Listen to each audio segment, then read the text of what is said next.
I think you started too early.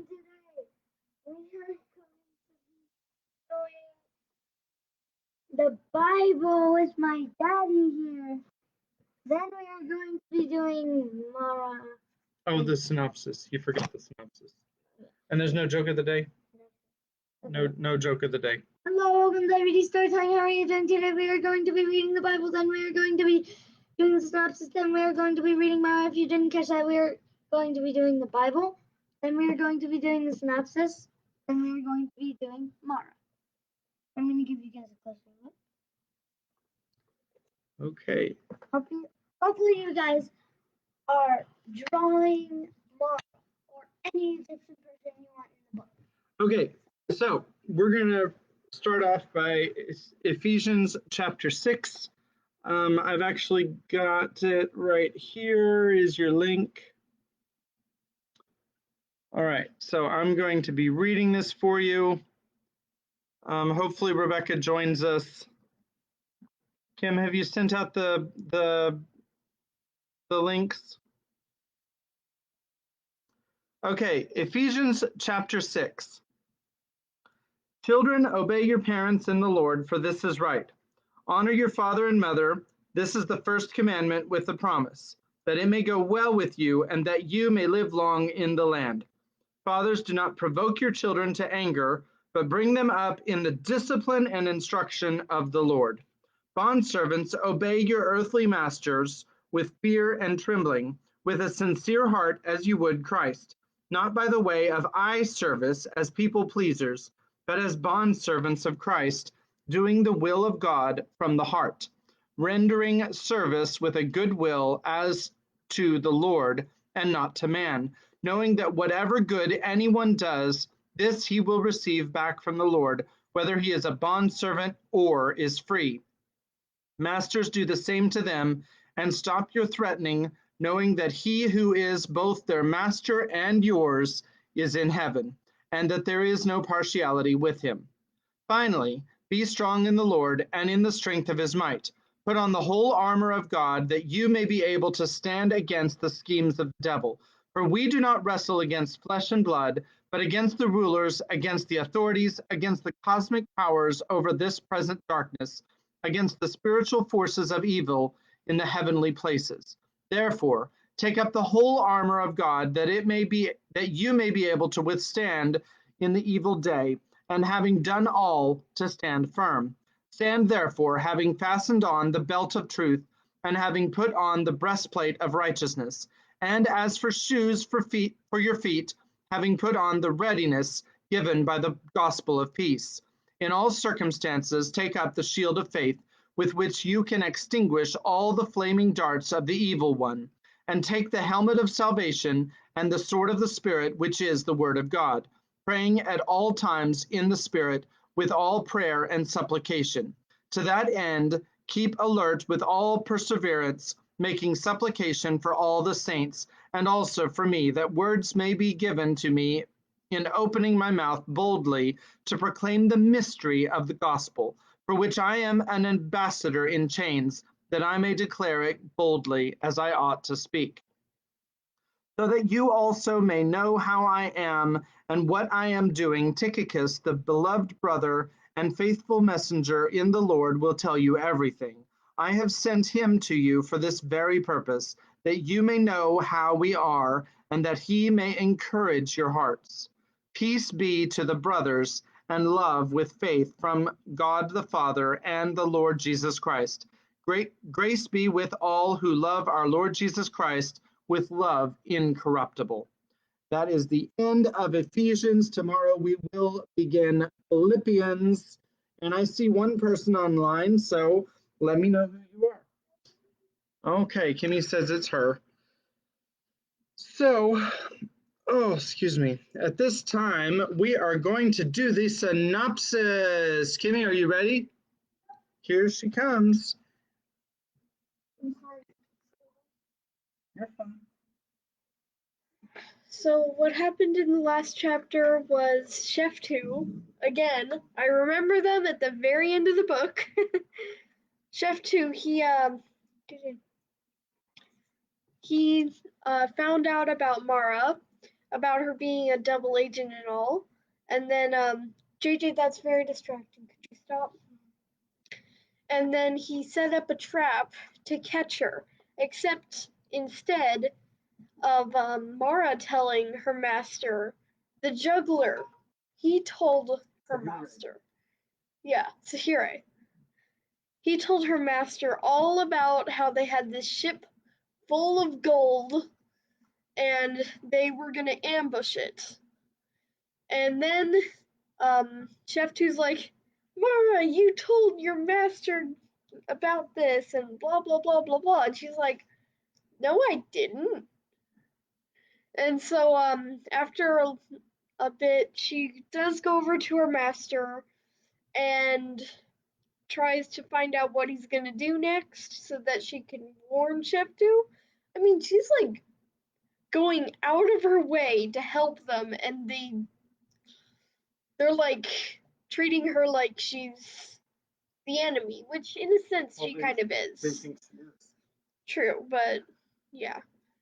So she is going to warn them about her master knowing exactly who all the major people are.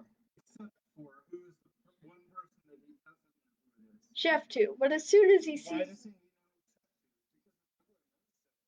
no, he knows the scribe that Chef Two pretends to be. Oh, Chef pretends to be a scribe named Sasai. Yeah, When but he's in the but if Mara's master even sees Sashai, then he'll immediately know it's Chef Two. That's true. Because Mara's master Yeah. actually knows Chef. Yeah. Okay. I'm sorry if you can't hear Dad right now. It's kind of annoying hearing Is- half a conversation. Is Anani? She's not that helpful. She's like, well, you're on your own, Mara. No, Anani came up with a plan to get her out of the castle. So that she can go Mhm. She's being like very supportive too. Okay. Like it's really a good thing that Mara decided to tell her about her double agency. All right. Double agency. Now All I right. feel like I'm talking about something in Phineas and Ferb. All right. Are we ready? I see two people on. Rebecca says, I'm here. Hi, Rebecca. We are so glad to see you. And you missed Ephesians chapter 6. So you can either read that on your own or, JJ says hi. You can either read that on your own or you can go back and listen to me read it after you're done with the video. Oh, Granny Bear's here too. Nice to see you. We're about to finish the story. Has everybody caught up with us on the story? Because if you haven't caught up, you might want to go back and review some of the old videos. We've got 2 chapters and then an epilogue. So, and the epilogue is really, it's called a chapter, but it's really what it is. All right, chapter 23. We need to get going, or we're not gonna. It's gonna be a long video. Oh, excuse me. 5 minutes later. This is after Inanni set up the thing so that they could leave. Okay, so 5 minutes later, 2 Syrians in gaudy draperies emerged from the Princess Inanni's suite and started for the stair. Down the hall, the guard's sword clattered as he straightened. Stay! Who's that? 2 shawled heads turned inquiringly toward him, and there was a vague, sibilant mumble of Babylonian, a shrugging of shoulders. He hesitated, but then settled back against the door. Never mind. Go on, go on. The Syrians added to the stair and disappeared. A few minutes later, one of them returned alone, let herself quietly into the room and drew the bolt behind her. At the same moment, Mara was walking beside the Sherimi, the weaver, through the main gate of the palace grounds, carrying a basket of linen warp on her head and echoing the Syrian's casual good night to the sentry. By my ka, Sherimi, he remarked in surprise. "You're a little late, are you not? All Thebes is asleep long since. Who's that with you?" "Only a new apprentice," answered Shirimi. "I must hasten, sentry. My son is ill, and already my work has kept me too long from him." "May the Starry One send him rest," yawned the sentry absently. "Good night." Out of sight around the curving wall, Mara pressed the woman's hand in silent thanks, then flung off the heavy draperies and stuffed them into the basket. Shirimi took them and went her way, while Mara, feeling fleet as air in her own thin Egyptian sheath, sped toward the goldsmith's shop across the street to the dark entrance, and straight into the arms of Nakonk. "Hi," he growled, seizing her as if he never meant to let go. "So I've snared you at last, my bird on the wing, and this time I'll wager you'll not slip away from—" Mara clapped a hand over his mouth. "Nakonk, you're the very one I want. Oh, Amun, how glad I am to see you! Quick, quick, to the river! We must find a boat. They're going to raid the tavern. Make haste, I tell you." "They're what? Who?" Conk was moving beside her, even while he protested, but he kept a firm grip on her arm. As quickly as she could, Mara explained, meanwhile tugging him on through the dark streets. "I know not when they started, even if they've started, but there's a chance we may get there first. They had soldiers to call together, orders to give. The devourer take you. Will you hurry? Cease your pulling me back." "I mean to stand still," said Nakonk bluntly, and did so. "Let me set my teeth into this. Nay, stop tugging at me. It'll do you no good. Now, tell me why I should believe a word of this wild tale when not an hour ago— Ast, I know I tricked you, Nakonk. I had to. You'd not have listened if I'd tried to. In the name of Amun, why would I be going to the tavern at all if it weren't to warn them? You know well how they feel toward me by this time. Unless you hasten, it's you who'll betray them, you who'll murder them, one by one." "So be it. Hush, hush. No need to shriek at me." The conch was moving now, ranking the riverboat with his glance as they ran down the last slope. "Mind you, I don't say I believe you, but I'll take no chance on— None of your tricks, though, Miss Blue Eyes. You'll not get out of my sight from now to Crete, do you understand? By Amen, I think I'll tie a hawser to you and make certain. Here's a boat. We'll borrow it now and ask leave some other. Nakonk, listen." Both of them froze. In the act of climbing into the boat, somewhere back in the dark maze of streets, there was a sound of rhythmic footsteps, a barked order, a clank of weapons. "They're coming," gasped Mara. Make haste, make haste! Now do you believe me?" For answer, Nakonk shoved her into the boat, tumbled in after her, and pushed off with a stroke of such violent energy that it seemed to take them halfway across the Nile. Grim and silent, he devoted all his attention to keeping the boat moving at a speed Mara would have marveled at any time but now. Now, no matter how fast they went, the boat seemed to crawl. Her gaze was fastest fearfully on the receding riverbank. "There they are," she cried. "I can see them, Nakonk. They'll take that ferry barge, I'll wager. It's the only craft big enough to hold them all. Oh, hurry, hurry!" The barge was well past the middle of the river when the little boat bumped the wharf on the east bank. Nakonk tied the painter in an instant and scrambled up the water-soaked ladder, pulling Mara behind him. Together they plunged into the gloomy alleys of the waterfront district. "You must tell them, Nakonk. I daren't go in," panted Mara as they ran. "They'll believe you." "And where will you be," he snapped, "if I let you slip away again?" "Oh, what do I matter now? Put your wits to work, Captain. If I live to reach Crete, it's more than I hope for anyway." Conk flung open the gate, and they halted, breathless. "I'll wait," gasped Nora. "I swear I'll wait." There in the corner, the conch loosened her arm at last and sprinted for the door. Stumbling to the farthest, darkest corner of the courtyard, Mara huddled there, trying to catch her breath and listening for the clatter of weapons in the streets beyond. She heard them all too soon, But before that, she heard Nikonk's voice in the tavern, followed by scrambling activity, then the sound of the rear door banging open and soft, hasty footsteps scattering in all directions. They were still hurrying stealthily by her on the other side of the courtyard wall when the heavy ones, the bold ones, pounded up the street. Naught holds me here, thought Mara, shrinking against the wall. I could climb up these vines and be over the wall and away. But she did not move. Lost my place. She had told Nikonk she would wait, and just once in her life, she meant to do what she said. She could hear the swords clanking now, and the panting, and see the orange glow of torchlight over the wall yonder, on the buildings across the street. Nikonk, come, she thought. Make haste. And there he was at last in the doorway, beckoning to her. She darted out of the corner, and the first soldiers burst in at the moment through the gate. That moment. In the name of the Queen, a hoarse voice bellowed. Mara flung herself back.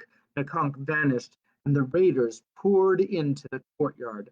Gods of Egypt, they are everywhere, Mara was thinking as she flattened herself against the vines, swarming over the courtyard like angry bees, dashing into the tavern and through it, shouting, cursing, and from the sound of it, breaking every piece of crockery Miftaia owned.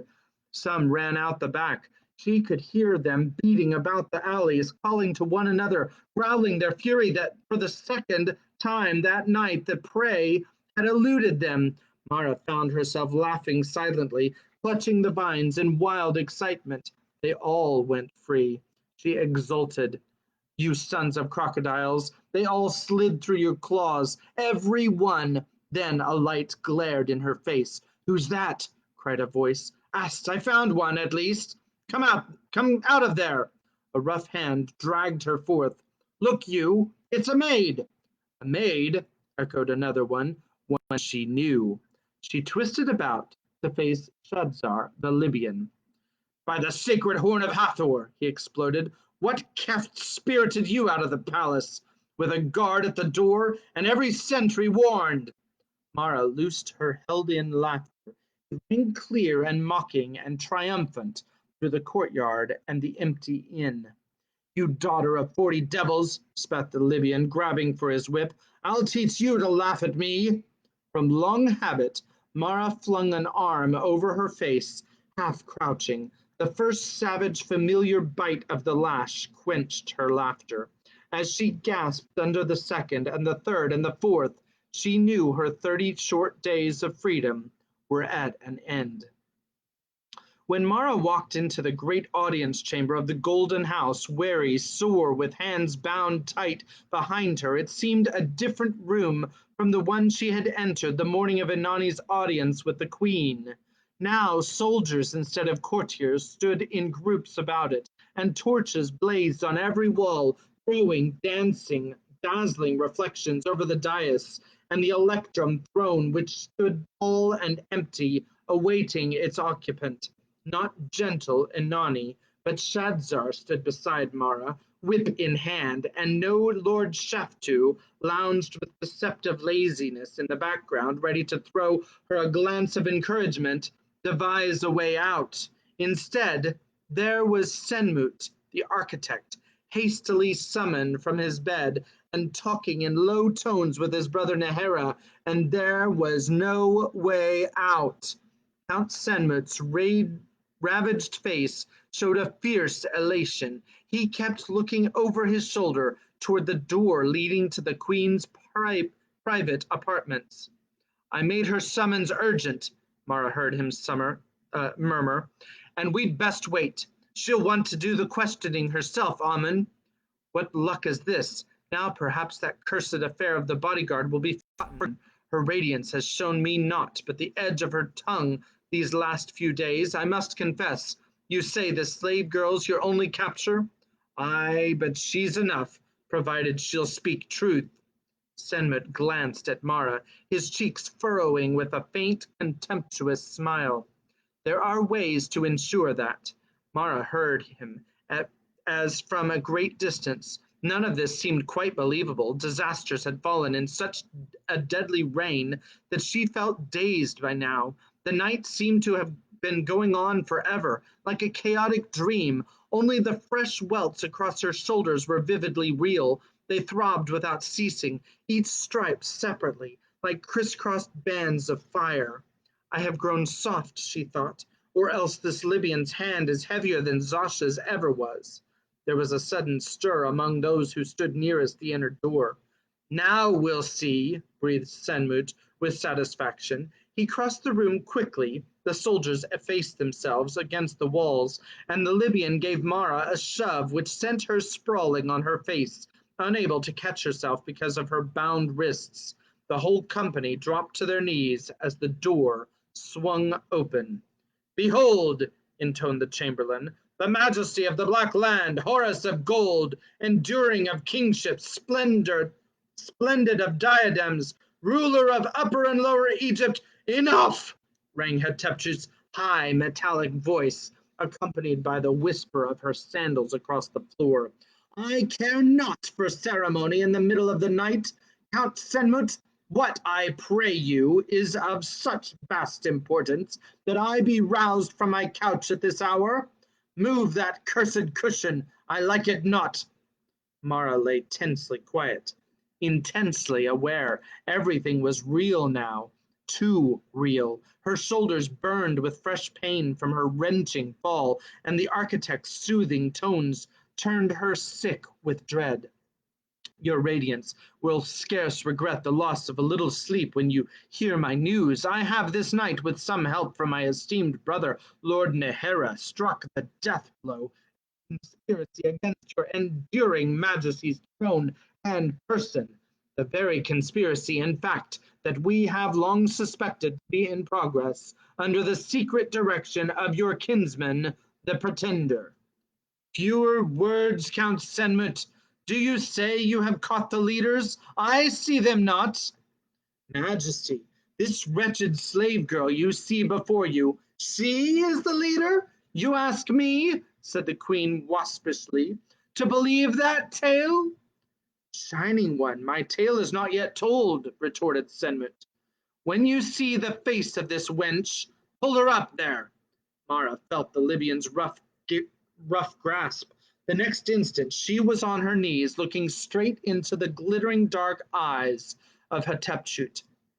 The queen's face was as beautiful as before, perhaps more so, for this time its femininity was not mocked by the tied-on ceremonial beard and the massive severity of the double crown, confined only by the narrow golden circlet bearing the royal cobra. Her hair fell loose about her shoulders, and she wore a flowing dressing gown instead of robes of state. Blue eyes, she remarked. Where have I seen this girl before? Daughter of the sun, she is the Canaanite's interpreter, and one of our own spies. By my father the god, exclaimed the queen, leaning forward, she's dared to deceive us. Exactly, your radiance. And if you will allow my tale to proceed, the queen leaned back, still staring at Mara.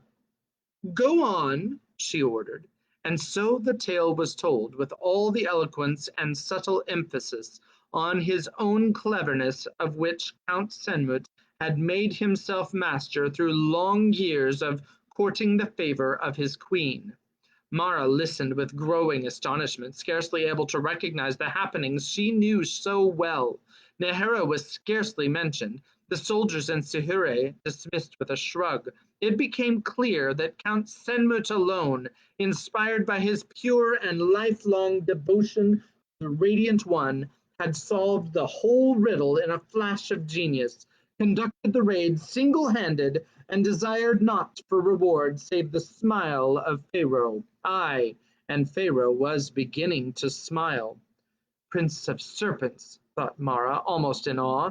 It was the same sly, persuasive tongue which for years had twisted all reports into the shape of what Hatshepsut wished to hear, a hymn to her own glory. It was these fluid, gesturing hands, as much as the slim, beringed ones resting on the arms of the throne, which maneuvered the destiny of Egypt and her helpless thousands. The Black Land might perish under taxes or the sword of an enemy so long as these two gained their ends. Behold, that which men dreaded now exists, thought Mara. The old prophecy of Neforu was forming in her mind. Foes are in the east, and Asiatics descend into Egypt, and no protector hears. The land is diminished, its rulers multiplied. Little is the corn, great the corn measure, yet it must be measured to overflowing. You, slave! The queen's voice sliced through her thoughts. You may address my majesty. Have you heard the charges made against you by his excellency? I, radiant one, whispered Mara. Do you deny them? Nay, I do not deny them. What am I saying? She thought in a sudden panic. I must deny them somehow. You used your position as interpreter to hold private converse with my half-brother, the pretender. You bore messages from him to the rabble at this inn, whom he calls his followers, and you were aware as you did this that you were assisting a plot against my sacred majesty and the throne of Egypt. Nay, nay, I knew it not. I knew not what I did. I was bewitched, your majesty. It was as in a dream. I knew only that I must go to the inn, but I did not even understand the words I spoke there. I moved as one under a spell. I swear it was so. His Highness, your brother, bewitched me. Lies, cut in Nahara contemptuously. None could bewitch that maid. She's half kept herself. She knew what she did. I've no doubt of it, said Hatshepsut. Come, girl, this babble will gain you naught. You bore messages and assisted in treason against me. However, it is possible I might spare your life, if you show yourself helpful now. Name me the leader of the plot. The moment had come. Mara's lips parted, and her heart suddenly began to pound against her ribs. I do not know him, your majesty, she whispered. You do not know him? The queen seemed not able to believe what she had heard. Then her eyes narrowed with fury. Do you dare defy me? Answer at once before I have your tongue slit. Who is the leader? I do not know him. There was an incredulous silence. Then Count Senmut spoke harshly. Perhaps, your majesty, she has forgotten. You, Libyan, refresh her memory. Shadzar scrambled off his knees and plied his whip with a will. 1, 2, 3 lashes blazed across Mara's back, already striped with welts. Who is the leader? Repeated Hatshepsut. Trying with difficulty to catch her breath, Mara said, I tell you, I know him not. Ast, it is the daughter of Set himself that you have brought me, Senmut, breathed the queen, white-faced. Question this slave. I will not speak to her again. I hear and obey, your radiance. The furrows of his smile carved deep into the architect's face as he left his place beside the throne and advanced upon Mara. I advise you, he rapped out, to answer me while you're able. Who is this leader? I do not know him. Double your strokes, Libyan. Again the crack of the lash sounded in the room, 4 times, 5 times, 6. Through a blur of pain, Mara heard the relentless voice again. Who is he? Slowly, but stubbornly, Mara shook her head. She heard Shadzar swearing at her under his breath, the architect rapping out, double the strokes again!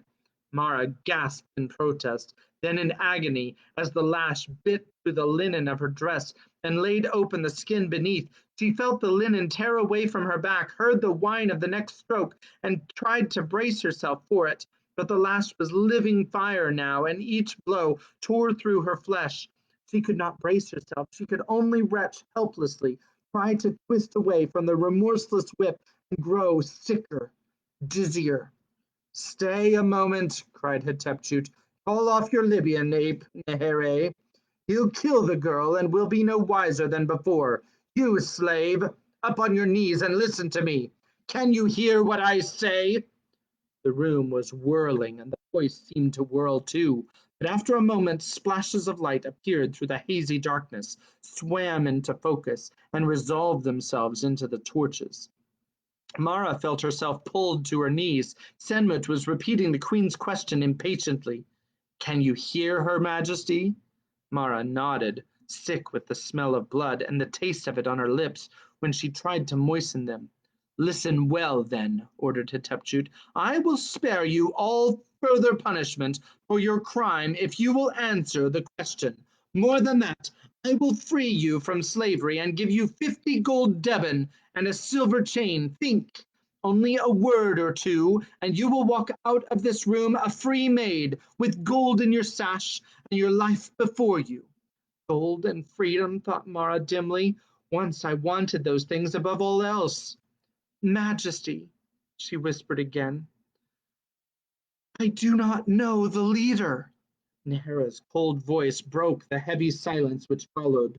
"Your Radiance, it is barely possible she speaks the truth. The informant I discovered and questioned told of a certain scribe who interested me much. It is said he alone knows the leader. I did not believe this, but if I might put a question—" "Do so," snapped Hatshepsut. Nehera turned to Mara. "Answer me, insolent one, or I'll call back the Libyan. Do you know this Sashai?" I know him." "Who is he, then?" "Sashai. That is the only name I know."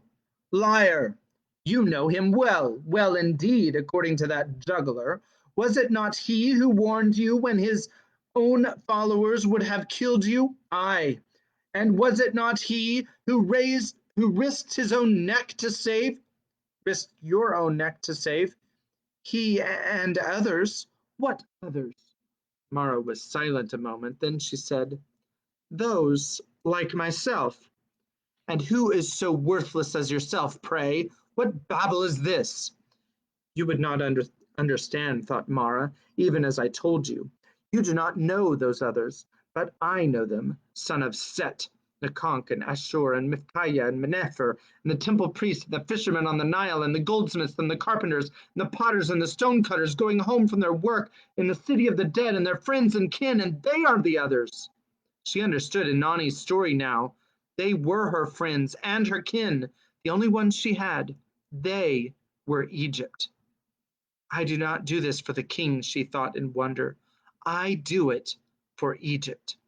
"Still silent," hissed Nehera furiously. "By Amun, these rebels are madmen, all of them! Shadzar, come forth again!" "Oh, Amun, I cannot stand another lashing now," thought Mara. "Not yet. I must have time, a little time." "Wait," she choked. "I will tell you something, all I know. I have heard them say that he is not a scribe, this Sashai, but a sculptor, one who has worked on the great temple under the cliff. But I do not know his name, I swear it." "If that is so, I can find him easily enough," put in Count Senmut. He stepped closer to Mara. "Describe him." "He is short, not much above my own height, with heavy shoulders and a girth it would take 2 sashes to go around. He wears a curled wig and a scar on his chin." Senmut straightened slowly, his eyelids drooping with disbelief. "I do not recall such a man among my crew of sculptors." "But I know him well. He is as I say." The queen's scornful laughter cut through her protest. "I think it is her fear of the lash that speaks, Senmut, not her memory. Is there no way to test this without sending to the city of the dead to rouse all the sculptors in Thebes from their couches and drag them here?" "I know a way, your Radiance," said Lord Nehera. He walked past Mara to the main doors of the room and muttered something to a soldier who hurried out. Returning, Nehera remarked, "It will be but a moment, your Majesty. As for you, girl, if you've not spoken truth this time, I hope you've made your peace with the gods." "How can he find out so surely, so soon?" thought Mara. "He's bluffing. There's no—" Then she remembered the juggler. She sank back on her heels and let her head drop. her raw and aching shoulders turning to a mass of fire in protest against even that slight movement. She was still dizzy with the pain of it when she heard the door behind her open, the sound of someone falling to his knees, then Lord Nahara's cold voice. Here's our testing stick, Your Radiance. Come forward, juggler. Pharaoh would question you. The twisted, strangely graceful body glided past the corner of Mara's eye. The queen's voice rang in her ears. You may speak to my majesty, juggler. I want the truth, for once. Is the man called Sashai a short man, full of girth with a curled wig, and having a scar on his chin? Sashai? Echoed Zahire, and Mara's aching flesh quivered under the amusement in his tone. Your eternal radiance! I would scarce describe him so, since he is tall, and of a strength like a tree trunk, and without visible blemish. A young man he is, somewhat homely of countenance, though this bedraggled lily here found him handsome enough, I dare say. Amen, deliver me from this wretch of a slave, gasped the queen, almost transformed by her fury. She has done naught but lie, naught but defy my majesty. You, Libyan, rose from her throne, and her voice rose to a shriek. Come forward and teach this riffraff who it is she defies. Lay on, do you hear me? Beat her, beat her, beat her! Shadzar was obeying already, and his blows grew heavier with every scream of his infuriated Pharaoh. But the screams grew dim in Mara's ears. She swam for a few endless moments into a sea of fire, then faded slowly into a sea of black where there was no pain. Chapter 24 for Egypt. Nut, the starry one. Nut, by the way, is the goddess of the sky, and she was married to, I think his name is Geb, who is the god of the earth. And they actually have this strange thing because they can only touch with their fingertips, and it's basically like the horizon. So anyway, that's Egyptian mythology. There you go. Nut, the starry one, goddess of the sky, arched her spangled body over the land of Egypt and gazed down serenely on its sleeping thousands. In palace and villa and hovel they slept, long of eye with their amulets about their necks, each stiffly pillowed on his headrest of wood or carven ivory or gold. The sailor slept on his vessel on the Nile, the priest in his temple cell, the beggar in his lane. The scent of lotuses and the river and the black earth rose like the very breath of night to delight Nut's nostrils. And the cat slept, and the waterfowl slept, and the dead slept in their spices and wrappings deep in the tomb. But not everyone slept. In Bubastis, in the north, a thief prowled the night. In Abydos, 3 surgeons worked over an old man who moaned in pain. And in Thebes, 2 men argued in tense and urgent whispers in an alley. The eyes of Nut rested on these 2 with mild curiosity. One was young, dressed as a scribe, the other a burly riverman. They seemed agitated and in anxious haste. Presently they left their alley and moved swiftly, but with great caution, down another, glancing always from side to side, as if searching for someone. Nut became aware that there were other dark figures scattered throughout the alleys and byways of this particular area, hiding in 2s or 3s, sometimes venturing forth also searching until they found others. The scribe discovered one such group, joined it eagerly, and gave whispered orders, then hurried with his companion toward the river. There was a small papyrus boat bobbing against one of the ladders of the wharf, with which Nut had not deemed worth her notice until the scribe and the riverman dropped into it and paddled in silent haste out across the Nile. The eye of Nut was distracted. For a time she was engaged in admiring her own starry reflection in the dark mirror of the water, when she remembered the two men. They were already scrambling up the opposite bank and starting at a run through the streets of western Thebes. At a corner within the sight of the palace wall, near a clump of acacia trees, they halted, held a brief conference, then separated. The riverman melted into the thick shadows under the acacias. The scribe made his way by lane and back alley into the district of the great walled villas to the northwest. He was moving with the utmost caution now, and he grew warier the closer he approached a certain broad street lined with sycamore figs, and an estate of noble proportions which fronted on it. Newt was pleased. The sycamore was sacred to her, and its glassy leaves mirrored her own beauty, as well as emitting the delicate, sharp scent most welcome to her nostrils.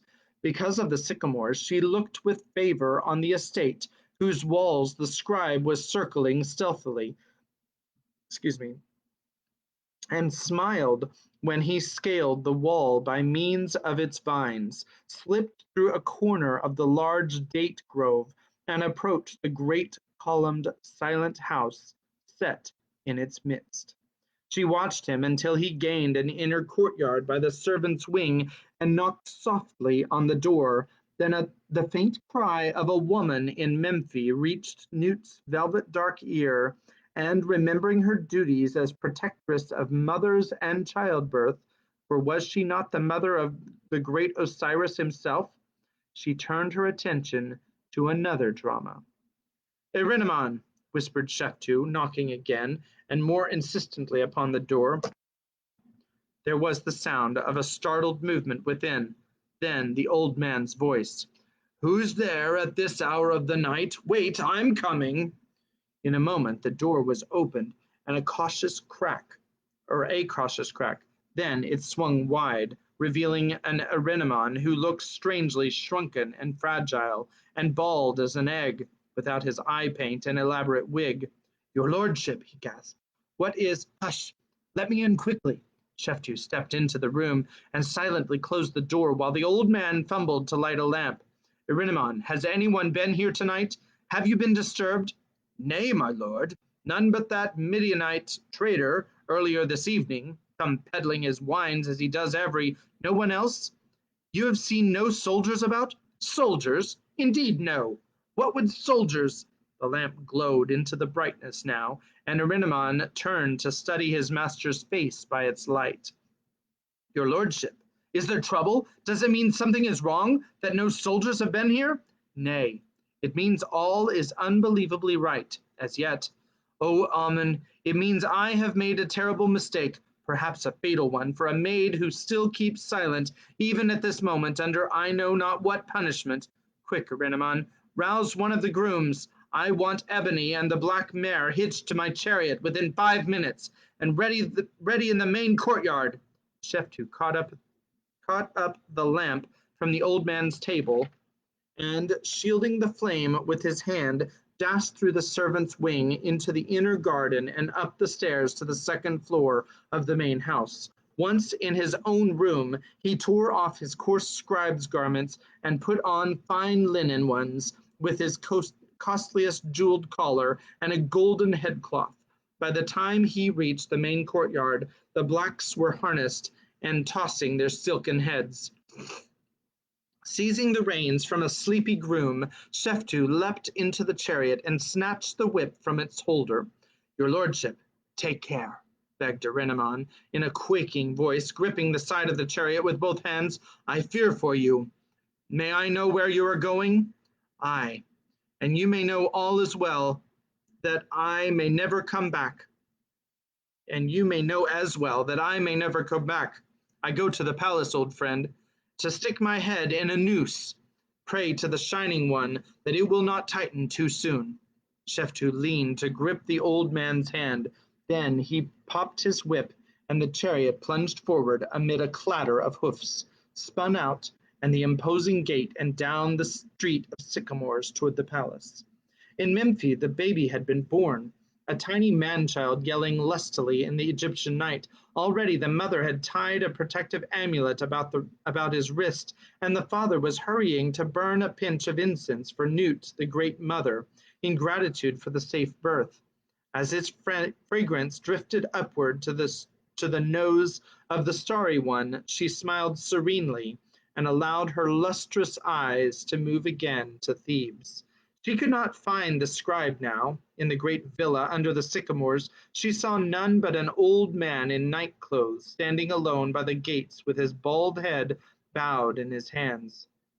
However, there was movement far away down the dark street, swift and reckless movement, and the clamor of hoofs. It was a chariot, driven full tilt by a young noble in a collar that rivaled Newt's own star-gemmed throat, and his horses were black as her hair.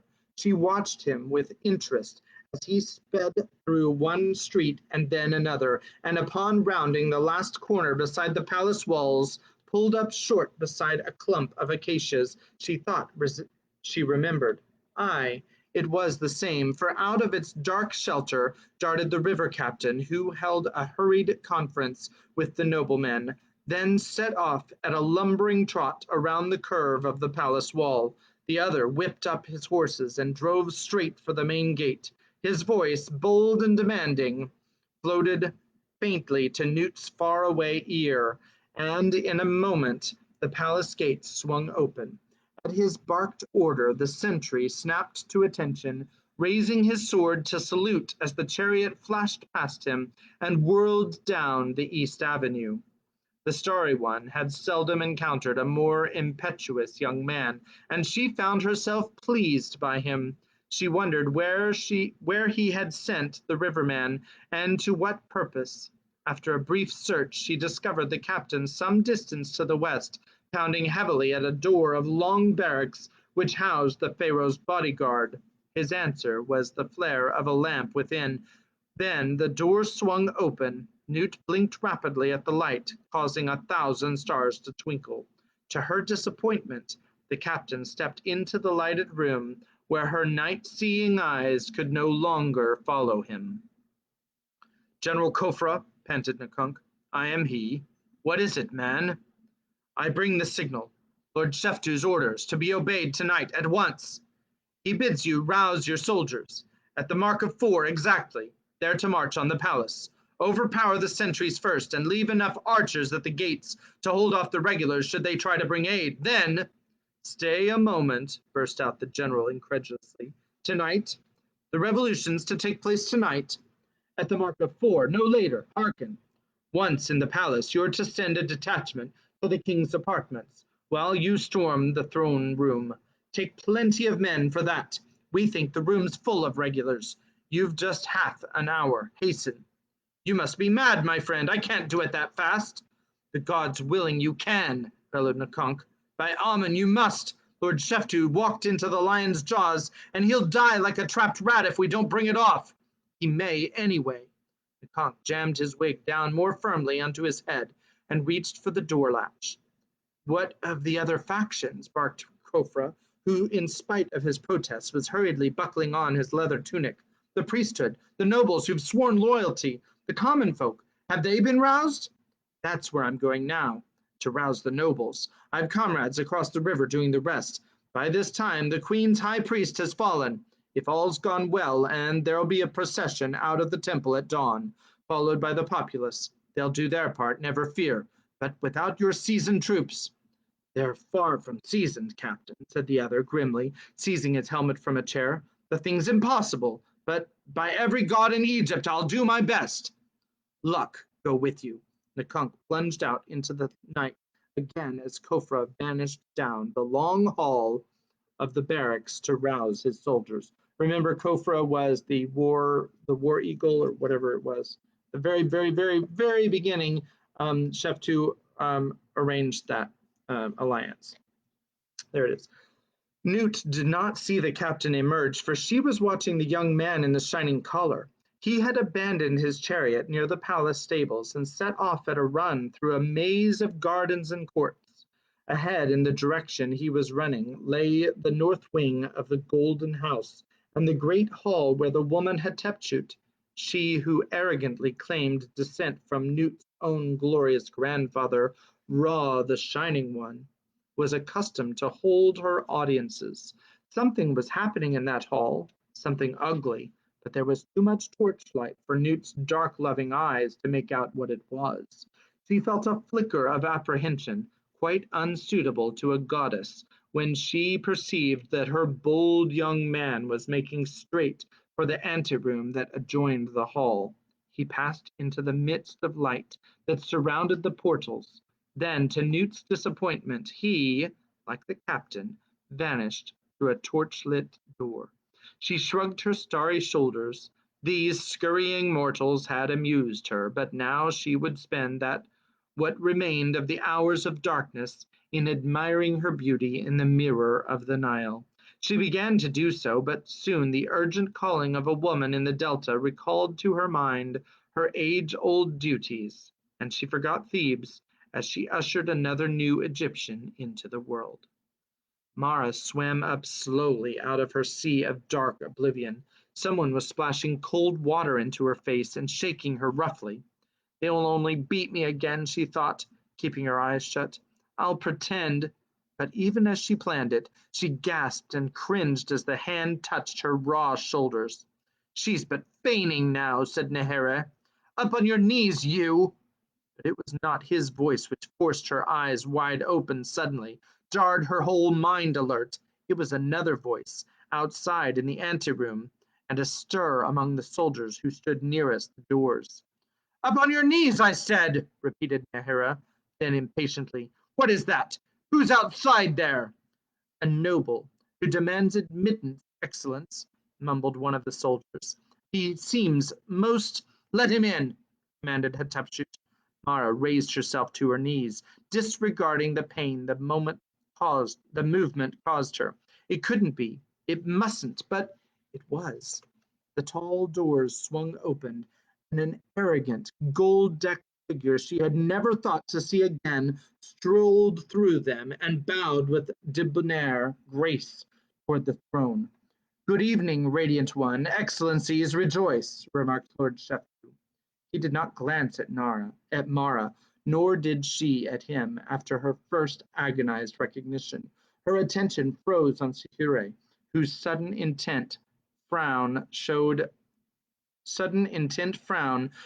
that it was only a matter of moments until the jeweled collar and golden headcloth would no longer confuse him. Had Sheftu noticed him? He must have, and he must be all but reeling from the shock of it. Aye, why did he come, thought Mara? Whatever plan did he have in mind? If it was defeated before it began...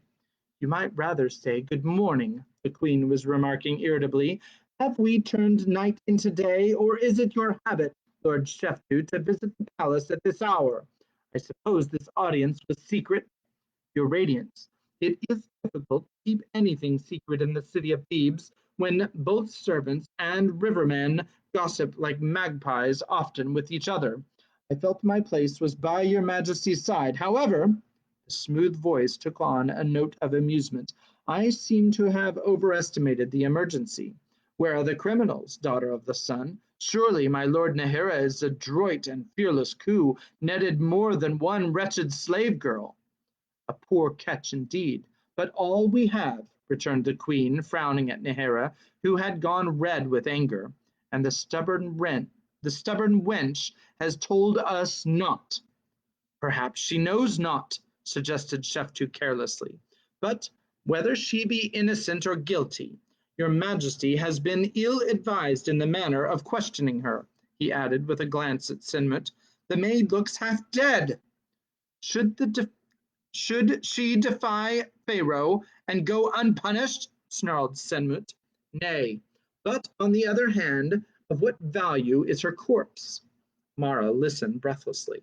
By Amen, already he had contrived to make the whole matter seem vaguely ridiculous. The Count and Lord Nehera a pair of fools. Could it be possible that... Then she glanced at the juggler, and her heart sank. His narrowed eyes were gleaming. He had realized the truth. But would he dare accuse so great a lord? He could prove nothing. If your majesty will allow me, Sheftu was saying easily, I might soothe the maid a little, tempt her with some small reward. Nay, we've tried that. My majesty offered her both gold and freedom. She scorned them. She scorned them. Sheftu was not acting now, and there was a note in his voice that stirred Mara to a deep, unreasonable joy. As if he could not believe what he had heard, he repeated, She refused a bribe? Aye, she did, the wretch! There was a little silence, and when Sheftu spoke again, his voice shook almost imperceptibly. In that case, naught on earth can unseal her lips. Perhaps, after all, she knows nothing. And perhaps she knows much. It was a new voice, Tahira's. It rang loud and derisive through the door. But you know more, Sashai. Every head jerked toward the juggler, still crouched on his knees, but now pointing a long, accusing finger at Lord Sheftu. How dare you speak without permission, gasped the Queen. Sheftu went on at once, as if good breeding alone forbade him to notice an outrageous interruption. And if she knows not, your majesty. Wait, cried Count Senmut. Let the juggler speak. Did he say, Sashai? I did, lion of courage and wisdom. That is Sashai. He who stands before you in fine raiment and gold. He is the scribe of the falcon. The same, the same. The queen rose to her feet. What is this babble? Do you know of whom you speak, insolent fool? That is the Lord Sheftu, son of Minkau, the friend of kings, and my trusted courtier. He is also Sashai, your magnificence. He is the same, I swear it. Sheftu's amused voice broke in. Who is this madman? He intrigues me. Of course he's mad, cried the queen. He offends my majesty. Take him away, Nehere. Your radiance, wait. Count Senmut stepped forward, and the harsh furrows of his smile deepened slowly in his face as he studied Sheftu. Surely my lord would be even more intrigued if this juggler could prove his claims. That would be amusing, would it not? Speak, juggler. Have you proof? I have, lion of wisdom. The queen stiffened. Nehera pulled the juggler toward him, and Mara caught her breath in sharp and sudden fear. You can prove this accusation? Burst out Nehera. Speak then, quickly. Let his highest excellence, the architect, look upon his left wrist of the great Lord Sheftu. Oh, Amen, it's over, it's all over. He's lost, thought Mara, and the fragile bubble of hope that had been growing in her burst, all in an instant. What will I find there? Asked Count Senmut, moving toward Sheftu stealthily, like a great cat. An amulet of strange design, highest excellence. I have not seen it this night, for his wrist is hidden from me, here where I kneel. Nevertheless, I will describe it to you, for I know it well, well from the wrist of Sashai. Describe it then. Senmut seized Sheftu's wrist, and hiding it from the juggler with his own body, stared down at it. It is a twist of flax thread strung with 7 green beads and knotted 7 times. There is a flat bead of carnelian in the midst of the 7, inscribed on both sides. Is it not as I say, your excellence? Slowly, the architect's eyes climbed up to rest on Sheftu's immobile face. It is as you say. He flung Sheftu's wrist down. Here's your traitor, radiant one, the incorruptible Sheftu. Osiris, whispered the queen, dropping back upon her throne. It cannot be! It cannot be! For Mara, time itself seemed to halt. Then Sheftu sighed, shrugged, and turned to Count Senmut. So, it is over, comrade, he said. We had best admit everything, had we not? But it is sad that in spite of all our precautions, we... Senmut was staring at him, suddenly ashen. Great Amen, what are you saying? Hatshepsut fairly screamed. Do you tell me that Count Senmut too? The architect whirled to her. Majesty, it is a lie. He but seeks to drag me down with him. Radiant One, you do not believe. Oh, come, put in Sheftu coolly. The game's over. We've been comrades. Let us die like men. Curse you! You'll die like a rat, here and now! Senmut sprang upon him savagely. A knife flashed upward, only to clash upon another that seemed to leap of itself into Sheftu's fist. In an instant, the room was pandemonium. Nahara's cloak fanned Mara as he rushed forward. Hateptu was on her feet, shrieking orders that brought soldiers flying from every corner of the room. Mara, torn between terror and wild elation, found herself standing erect, hurling defiance at all of them at the top of her voice. Then the knot of soldiers around the two men burst apart. Nahara staggered back, and there was Sheftu, held fast by two soldiers, with his fine robe torn but his eyes flashing. On the floor at his feet sprawled the body of Count Senmut. So, breathed Hatepsut, one is gone, and the other shall follow. Her voice rose with a fury. You stand condemned of treason and murder, my lord Sheftu. At sunrise you die. And my secret's with me, taunted Sheftu. The queen's features seemed to freeze. For the first time, Mara saw a glint of real fear in her eyes. What mean you? There are others? Sheftu laughed softly, and Pharaoh rose as if the sound itself drew her to her feet. Cease this mockery. What secrets? Aye, what? And when is it to happen? And who will do it? Count your hours, Hatepsut, for there are few left, and you will not enjoy them. Who can you point to now and say with confidence, he is my friend? Your court is full of traitors, and you know them not. But I know them. He is gambling for time, thought Mara. On what frail hope could she could not imagine? He was taking one last chance, playing on the queen's one weakness, her fear for her throne, and he was doing it as skillfully as a harpist plucks his strings. Hatepsut was standing rigid, with panic in her eyes. What traitors! She cried. Their names die with me. And their plans as well, son of the devourer. What can they do without their leader? My death will be as nothing to them. It will be as a stone thrown into the Nile in the time of inundation. Do the waters stop for a stone? The plans are made, Hatepsut, and the hour is near. You will know your enemies when they strike. For an instant, Hatepsut's face was sickening to gaze upon. Then slowly she straightened, and something of her cold beauty returned as she forced herself under control. She sat down slowly, stiffly, and grasped the arms of her throne. Lord Sheftu, she said, let us approach this in a different manner.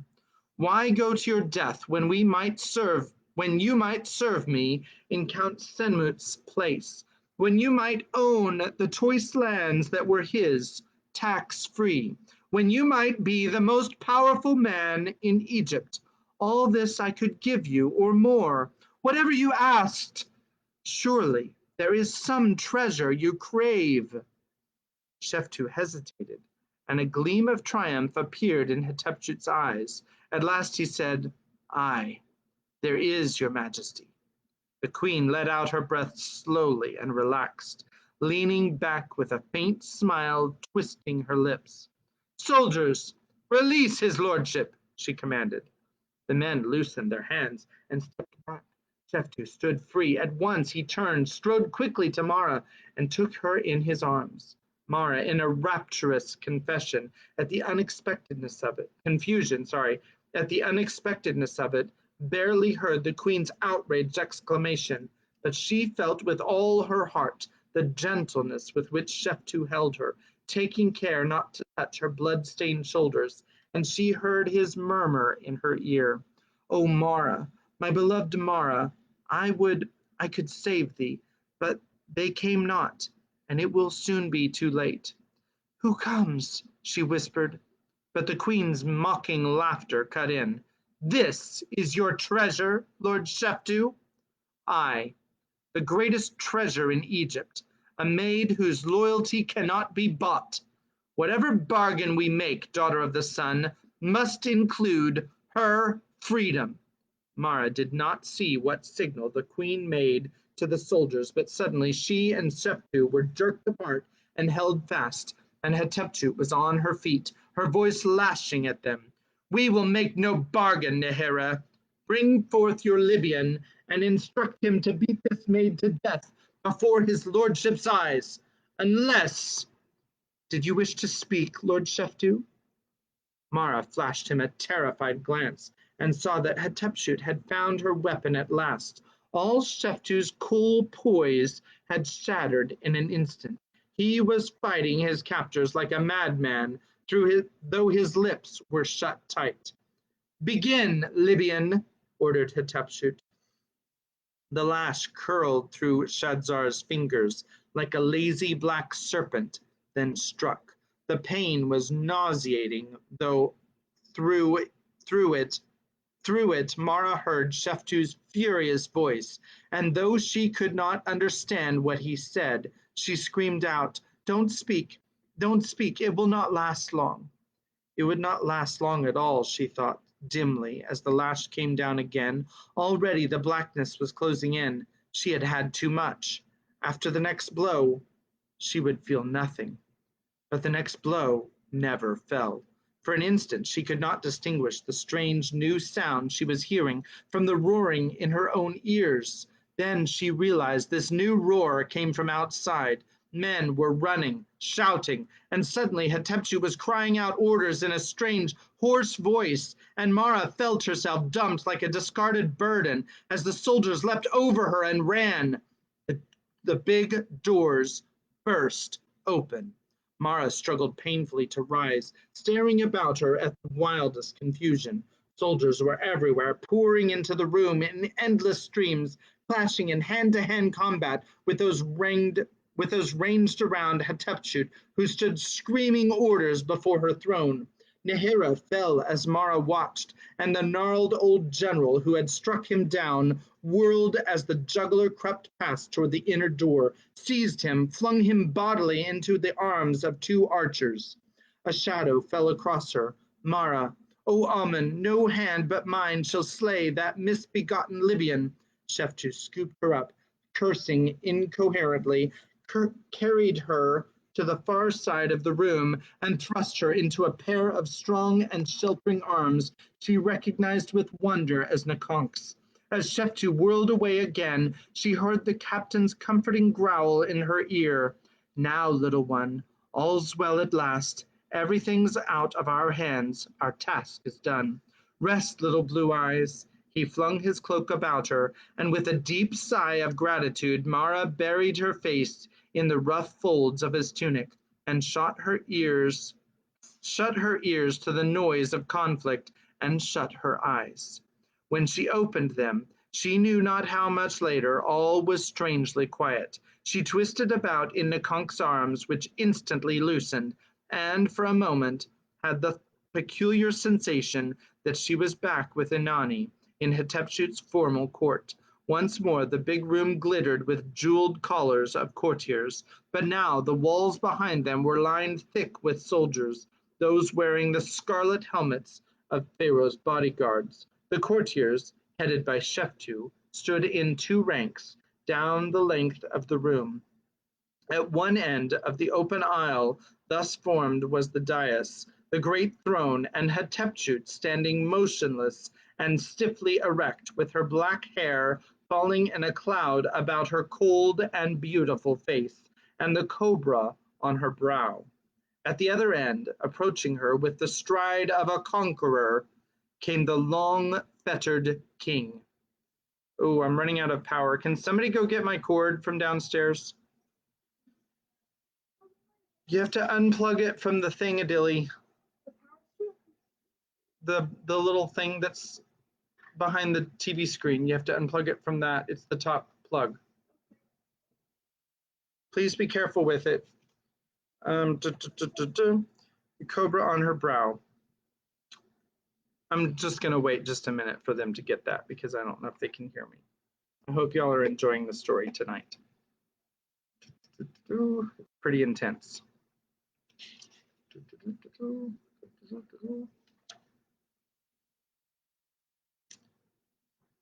Find out maybe Thutmose is going up to his sister so that he can give her a golden chalice and say, you know what, I think you're really a better monarch than I could ever be. So I think that might be possible still.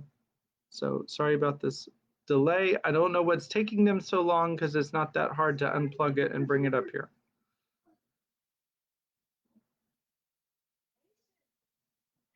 Patience.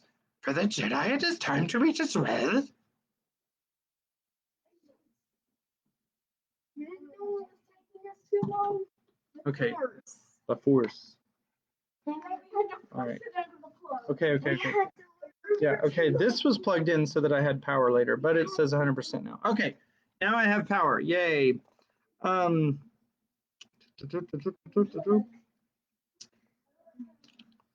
At the other end, approaching her with the stride of a conqueror, came the long-fettered king. Thutmose stopped before the throne and spoke. Come down. There was a pause, during which not a head moved, not a finger stirred. Then slowly, haughtily, Hatshepsut descended the steps of the dais and stood before him. He reached out and jerked the coronet of Egypt from her head. Then, still without turning his eyes from hers, he beckoned someone in the crowd. A servant stepped forward, bearing a tray on which rested a golden cup full of some dark liquid. For just a moment, Hatshepsut's gaze wavered as she looked at the cup. Then it returned unflinchingly to Thutmose. You show little mercy, half-brother, she said bitterly. I show much. I grant you leave to die by your own hand rather than another's. Take the cup and drink. Hatshepsut was silent, and was silent, and the mask of youth fell suddenly from her face. So be it. I will drink and forget, but you will not forget, nor will these others, though you chisel my cartouche from every monument in the double kingdom. My work stands, son of the lesser wife, and they will eclipse yours and your sons and those of all pharaohs after me, so long as the land of Egypt is watered by the Nile.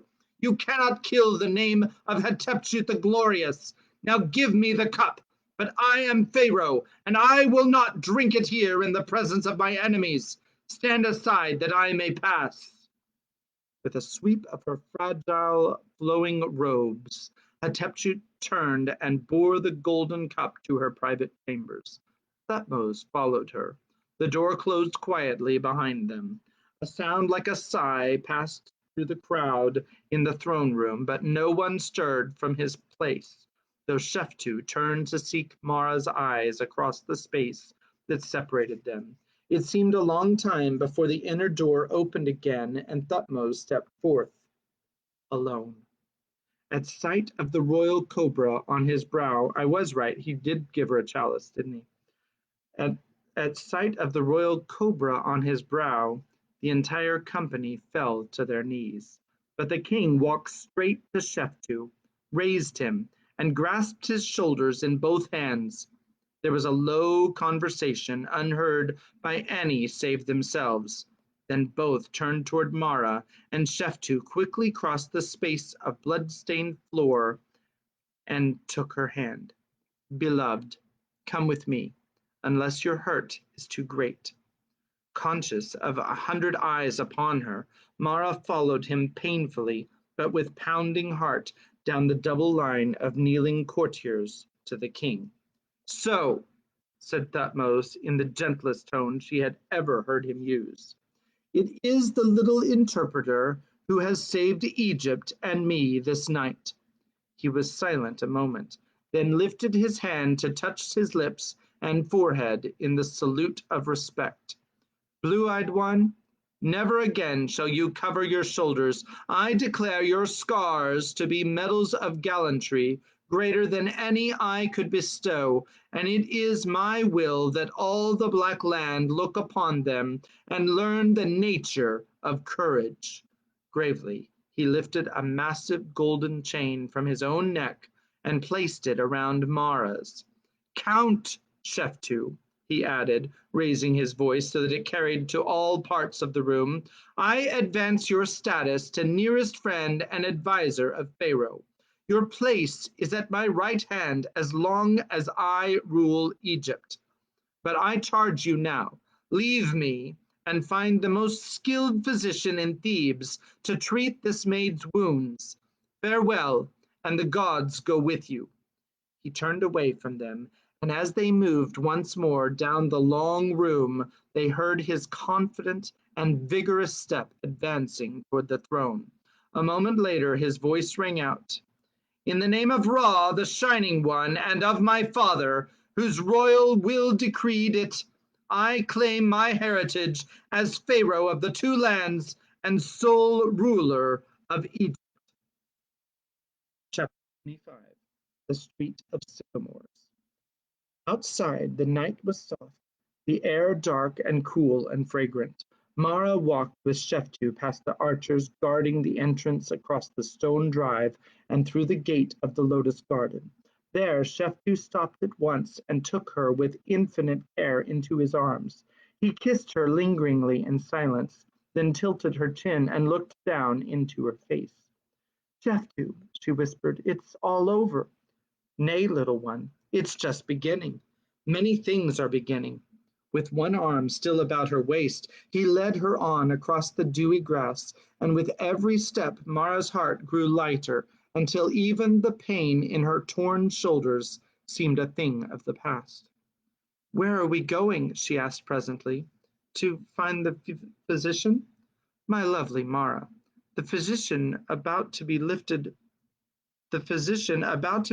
above his station in life will come to you and relate to his grandchildren how he did so. Mara laughed softly, delightedly. And he must be the best in Thebes. You heard the Pharaoh's order.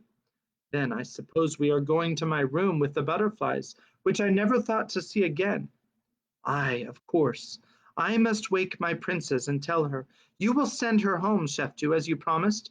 Without her help, I could never have. Hush.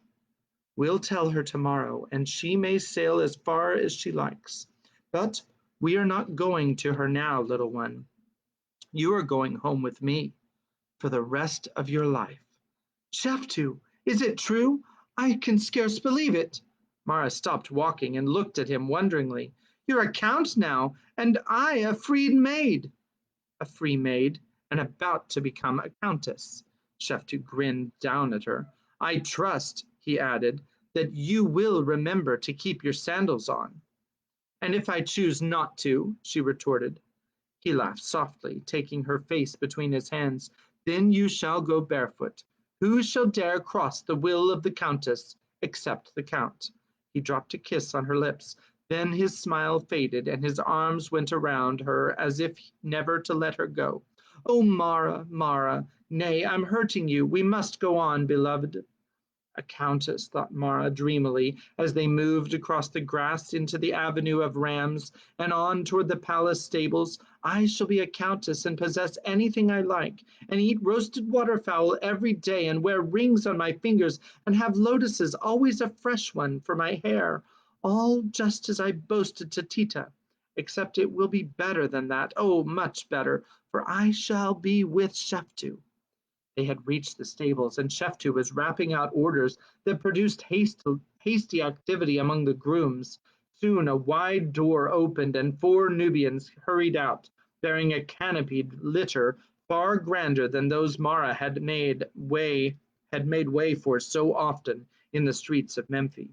I am glad, she murmured, that it is not a chariot. She was beginning to feel like a countess already as she stepped into the litter and eased her sore shoulders back against its luxurious cushions. Ay, Surely I was destined for this at birth, she thought, trailing her fingers along the rich carving of the armrest and crossing her ankles in exquisite imitation of Zasha's lady. If Tita could see me now! Why, I will soon forget I was ever a slave in my life, and no one else will know. I shall wear royal linen and perhaps a blue wig. She extended a gracious hand to Sheftu as he sank down beside her, and to her delight, he bent over it gallantly. And now, Count Sheftu, she inquired, could you describe me as a gutter snipe? To be sure, he said pleasantly. She sat bolt upright, sorry. Sheftu, he was laughing under his breath as he lifted her hand again to his lips. A countess guttersnipe, he amended, far more interesting lotus-eyed one than a lady born. So now, you were too impulsive. You have hurt your shoulders. He eased her back against the cushions, one arm about her. The chair lifted, moved at a swift but gentle jog down the long avenue, through the tall main gate and into the streets beginning to gray with the first light of morning. For a time Mara was content with silence and blissful comfort, but a thought was stirring in the back of her mind which she could not put away. Sheftu, she said, when I am your countess, may I have anything I want? Anything, little one. He glanced at her, then added, within reason. Mara grinned, savoring again the flavor of their old dueling at the Falcon. I only want you to buy me a slave. A slave? Aye, one called Tita, who was left one day in Memphis with a basket of unironed shanties she did not deserve. You shall have her, blue-eyed one, but my villa is full of slaves. Why do you want another? I want to free her. Sheftu smiled, took her hand, and settled back beside her. So be it. That is a small matter to free a slave. Have we not freed a king? A moment later he dropped her hand to point. Look, Mara, ahead there. Those are our gates. Eagerly, Mara sat erect and peered through the swaying curtains.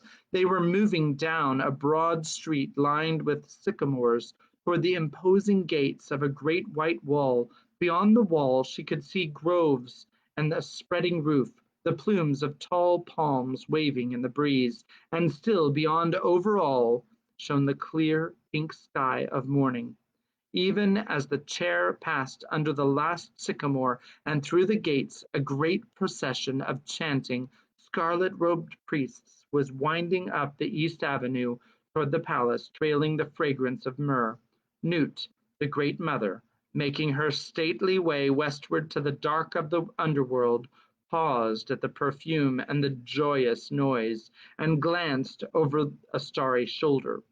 Something unusual was happening in the Black Land, but her duties were over and she was sleepy. She moved away, blinking, as the great doors of the throne room were thrown open and the procession passed inside, followed by a throng of cheering, white-clad Thebans who filled the streets and ferries and wharfs as far back as she could see. Then the stars went out, for the bark of Ra, in fiery splendor, burst out of the east. Sunshine flooded the wide desert and the long green valley of the Nile. The night was over. A new day had dawned for the land of Egypt. The end. Hope you enjoyed Mara, Daughter of the Nile. I honestly, I think it's one of my new favorites. It's really well written, and JJ is even like, that's a good story. So Granny Bear said, wow. I don't know where she said wow because I'm not really able to watch the comments while I'm reading. So if you could elaborate with a reply to your comment, that would help me. I would really like to know what was wow. So other than the story, tune in tomorrow to find out what we're going to read tomorrow, besides, of course, Philippians. We'll start with Philippians. Becca said, great story. Tune in tomorrow and we will start with Philippians. And then I've got another book that we're going to start, one that everybody here has heard of. And I personally Oh, Becca said she read it a couple years back. I didn't actually realize that, so good for you. I'm pretty sure everybody here has heard of the book that we're going to start tomorrow, but I don't know if anybody has actually read it. So we're going to start that one tomorrow, and I will let you know tomorrow when you tune in what it's going to be. So God bless you, and we will see you again for the next storytelling tomorrow night. Tomorrow's going to be the next one. Kimmy's got something. Honestly, I think Mara of the Nile should be called Mara Double Agent of the Nile. Countess of the Nile. All right. God bless you. Have a good night.